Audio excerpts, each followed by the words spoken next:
Well, just desperation. I think intensity really gets obviously really high, and you try to stay composed and making sure that we're executing our coverage and kind of what they're bringing to the table in terms of what they're trying to do, and so just great desperation at the end there. Obviously, guys sacrificing their body and doing what it takes to win. So. Yeah, just I think a good third period all around, and obviously once you kind of get into the last couple minutes, protecting a one-goal lead, obviously crucial. Just the attention to detail. Do you remember what you said to Mitch when you embraced him? I think we were just screaming at each other. I don't remember really saying a whole lot, but hell of a job. Step right into a pretty good one-timer, and then to block another as he's kind of laying on the ice. Obviously, a big play there for us. Babcock said that's like team building. That's what he thinks of as team building. How motivating is that for the rest of the group when you see that? Absolutely. When you see guys sacrificing their body to make a play, that's obviously going to help the team, and there's some pain that obviously comes with that. So. No question, especially a guy like Mitch that obviously plays a big role for our team and what he does throughout the game. Make a key play there. Gives everyone a big boost, especially when it's able to help solidify a victory. What's worked well for you guys against the We're just trying to play our game.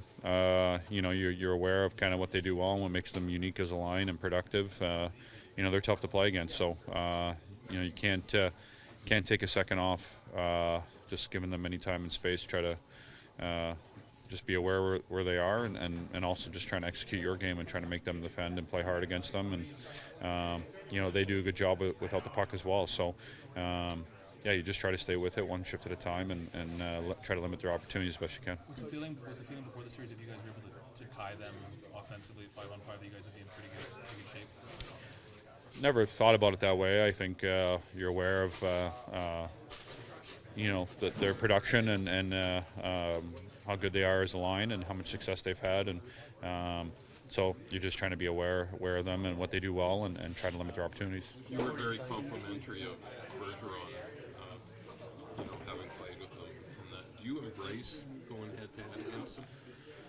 Well, I think you have to. I mean, it's this time of year, so you're obviously trying to move on to the next round, and that's who your opponent is. So you have to raise your game and challenge yourself to play at a high level and to be productive and be counted on in all areas of the ice. So, but like I said, you can't take a second away from a guy like him or his line mates because of how good they are. So the attention to detail is key, and just going out there and playing hard. So still a lot of hockey left in this series, and I just got to keep the focus where it is. Is there different? What do you think the goal for us and to do for him going forward, John? Yeah, I mean, anytime you able to see the puck go in the net, obviously is a good feeling, especially when you're counted on to score, and that's what you do. And he's been playing well and creating opportunities, getting a lot of pucks on net. But it's tight at playoff time. You're not getting the same amount of opportunities, the same type of room. Really have to earn it, and he's done that. And obviously, great to see him get on the board and get a big goal for us yesterday that really carried the momentum for us through the second period. My apologies. Can you describe Skillen, Will, and Andreas and what he brings to the power play unit? Yeah, that's spot in the middle of the ice, kind of in the high slot there, where him and Nas has played most of the year, is a crucial spot. It breaks a lot of pressure. It's a real key outlet, even though it doesn't seem the puck kind of goes through there a whole lot, especially on a lot of retrievals and broken plays, rebounds, all those types of things. It's a key guy to have, and made a big play for us last night there. And then his quickness, his tenacity. He's not shy to kind of mix it up and be involved, and obviously got a great sense around the net and good touch. So played a great game for us. Before you signed him, you knew that Mitch Marner was a threat defensively, but were you aware he was that good defensively? Well, I knew. I think overall he was an extremely talented player, and had great hockey sense. And obviously to do what he did his first couple of years with the amount of spotlight that's been on him is pretty impressive. So I knew that, but certainly once you're around him every day and playing with him game in, game out, there's always times that he wows you and things that you're very impressed by. First full playoff game this week, I know you're excited about your line. What stood out about the building, the city?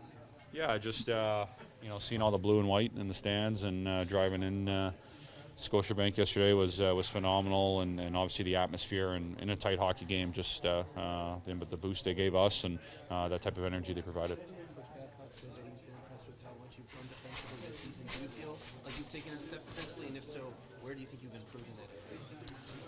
Well, I think over the last few years, my game there really has taken steps, and then certainly I think being with the new coaching staff this year and just the different things that I've picked up from them and how they've helped me, and certainly the guys that I'm playing with and how good we are. I think at just reading off one another and understanding each other's game and how to be responsible, but also to be productive offensively.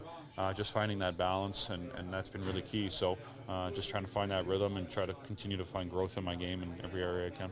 Can you describe the motivation of going head-to-head in the draw with Patrice, as great as he is?